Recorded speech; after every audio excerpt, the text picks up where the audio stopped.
এই কি ব্যাপার? এইভাবে হাত ধরে আছে কেন? মানুষ দেখলে কি বলবে? আজব ব্যাপার, কি বলবে? বউকে রেখে বউর বান্ধবীর হাত ধরে আছো, মানুষ দেখলে তোতা পিটাই করবে। মানুষ কিছুই বলবে না, বল তুই সহ্য করতে পারছিস না, এজন্যই তো মানুষের দোহাই দিয়ে আমাদের আলাদা করতে চাচ্ছিস। একদম চুপ। তুই নির্লজ্জ, আমি এতটা কল্পনা করতে পারি না। ঠিক আছে, মেনে নিচ্ছি, তবে আমারও হাত ধরতে হবে। আমি বড় বউ না? হায় রে জ্বালা, আমার আর ভালো লাগতেছে না। চলো।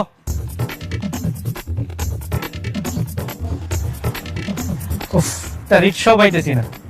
এইভাবে কি হাত ধরে হাঁটা যায় দুইজনের? ঠিক আছে, বিয়ে করছো কেন? করছো কে?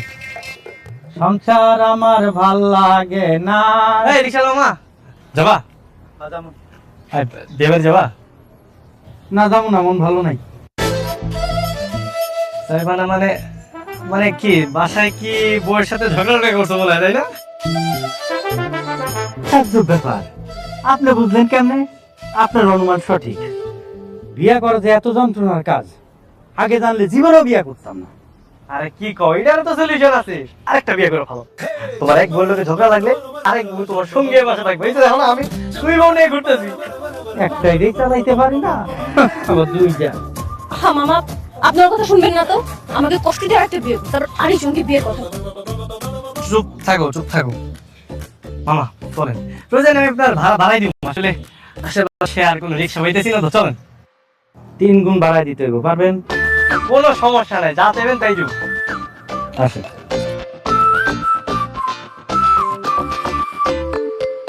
ইস, কি কষ্ট হইতাছে। তিনজন কিভাবে এক রিক্সায় বসা যায়? ঠিকই আছে, বিয়ে করছো কেন? হ্যাঁ, আসলে তুমি আর আমি থাকলে কত সুন্দর করে এই রিক্সাতেই দুজন একসাথে পাশাপাশি বসতে পারতাম। না, আরেকটা বিয়ে করা হচ্ছে। থাক শোনা, একটু সহ্য করো, ওর কথায় তুমি একদমই কান দিবে না।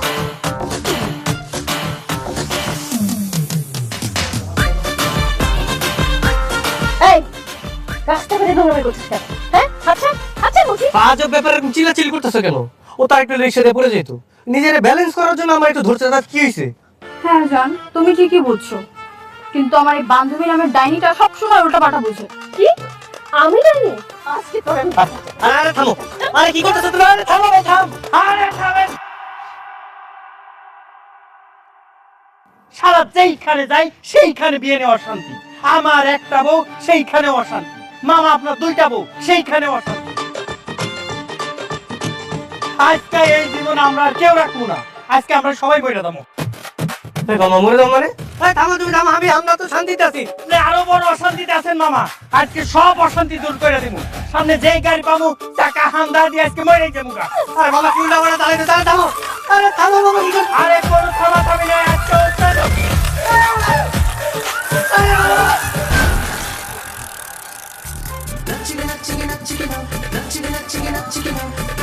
ওরে বাবা রে, মরে গেলাম রে বাবা রে, বাবা রে।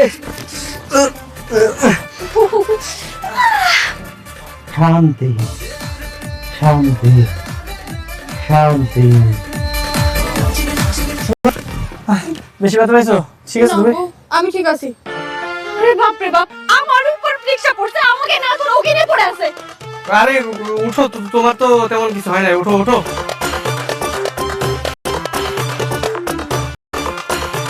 দেখো তুমি তোমার বউ নিয়ে।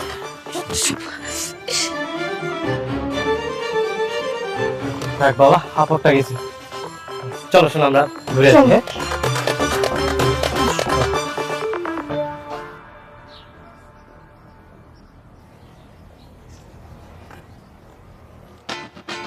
আরে শাওন, তুই এই জায়গায়, আমি তো তোর খুঁজে বেড়াইতেছি ভাই। আচ্ছা শোন, তুই তো আমার প্রথম বিয়ের সাক্ষী ছিলি, ইভেন সেকেন্ড বিয়েরও সাক্ষী তুই। আচ্ছা তোর সাথে যে যারা আসছিল মানে সাক্ষী দিতে, ওরা কই? তারা করতে, সেটা আমি কিভাবে বলবো? ওরা কই আমি কিভাবে বলবো? মানে মানে তুই তো ওদেরকে নিয়ে আসছিলি তাই না? আর তুই বলছিলি ও তোদের আত্মীয় স্বজন লাগে, তাই ওরা কই গেছে? আরে তারা তো এখন আমার সামনে আসে না, মনে হয় ওই যে মৌ ভাবি তাদেরকে হুমকি দামকি দিয়ে এলাকা থেকে বের করে দিচ্ছে। ভাইয়া, ওই সাক্ষীগুলোকে না পেলে আমাদের বিয়েই তো সম্পূর্ণ হবে না, আর বিয়ে সম্পূর্ণ না হলে আমরা কিভাবে সংসার করব? দেখ ও কিন্তু একদম ঠিক বলছে। শাওন, আমি এত কিছু জানি না ওরা কই আছে না আছে, এটা তোর খুঁজে বের করতে হবে, ঠিক আছে? আসুন, আমাদের বিয়েটা এখন কমপ্লিট হয় না, ইনকমপ্লিট আছে ভাই। ও মাত্র 3বার কবুল বলছে, আমার বলতে হবে না? আচ্ছা ঠিক আছে, আমি ওদেরকে খুঁজে বের করার চেষ্টা করতেছি, পেলে তোরা জানাবো। আচ্ছা জানিস তাহলে, হ্যাঁ? ওয়েট, আচ্ছা আমি যে মাহিরে বিয়ে করতেছিলাম এই কথাটা মরে গিয়ে বলছে? সেটা আমি কিভাবে বলবো, আমি তো তোদের সাথেই ছিলাম, তাই না? হ্যাঁ, তুই তো আমাদের সাথেই ছিলি তুই। হ্যাঁ, আচ্ছা শোন, এই কাজটা কে করছে ওরেও তুই খুঁজে বের কর। আচ্ছা ঠিক আছে, দেখতেছি আমি। ওকে চল।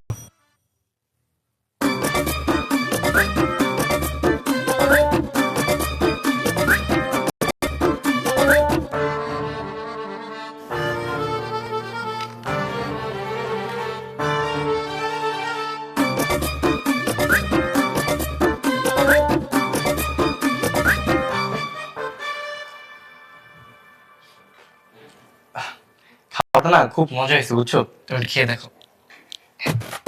দেখলেন বাবা, দেখলেন কত অসভ্য। হ্যাঁ, আমাকে বিয়ে করেছে 1 বছর হয়ে গেল, কখনো নিজের হাতে খাইয়ে দেয়নি। এখন যে একটা মেয়ে নিয়ে আসছে, পুরোপুরি বিয়েও করেনি, ওকে কিভাবে খাইয়ে দিচ্ছে? তোর খেতে মন চাইলে তুইও খা, আমার দিকে নজর দিচ্ছিস কেন? ও তো ঠিকই বলছে, তোমার খাইতে মন চাইলে তুমি খাও, তোমার ঝগড়া করা ছাড়া মানে আর কোনো কাজ নাই, তাই না? একটু খাবার খেতে বসছো, এখানেও তোমার ঝগড়া করতে হবে। শোনো, তোমাদের চক্ষু রোদে না থাকতে পারে, আমার আছে। নিজের বাবা মায়ের সামনে, নিজের বউয়ের সামনে অন্য একটা মেয়েকে খাইয়ে দিচ্ছ, লজ্জা করে না? ও শেষ বয়সে সুখ শান্তি সব শেষ। এই মেয়ে, তোমার বাবা মা কোথায়? তারা কি জানে যে তুমি এখানে এসে পড়ে আছো? জানে?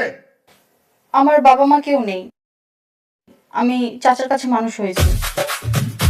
হ্যাঁ বাবা, আসলে ওই যে চাচার কাছে মানুষ হয়েছে তো, আমাকে বিয়ের পরে ওর চাচা ওর সাথে রাখতেছে, তাই ওই বাসায় আর যায় না। এই জন্যই আমার সংসার পুরো জাহান্নাম বানিয়ে দিয়েছে। জাহান্নাম মানে জানো? এই তুমি যদি ভালো হইতা তাহলে কি আমি ওর বিয়ে করতে যেতাম? হ্যাঁ, তুমি আগে নিজে ভালো হও। না, এত ঝামেলা ভালো লাগে না, খাবোই না। এখন তোদের শান্তি হয়েছে তো? হ্যাঁ, আই মেয়ে, কি চাও তুমি? হ্যাঁ, আমি তো আপনার পুত্রবধূ হতে চাই মা। কারেক্ট। তুই চুপ কর। তোর জন্য আজকে সবকিছু হচ্ছে। তোর মতো একটা চরিত্রহীন ছেলেকে আমি কেন পেটে ধরেছিলাম? তুমি কিছু মনে করো না, তুমি খাও। হ্যাঁ, 2টা বিয়ে করেছে তাতে এই অবস্থা, 4টা করলে যে কি হইতো।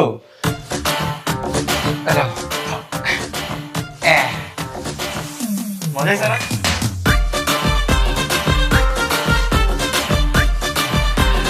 খাবো।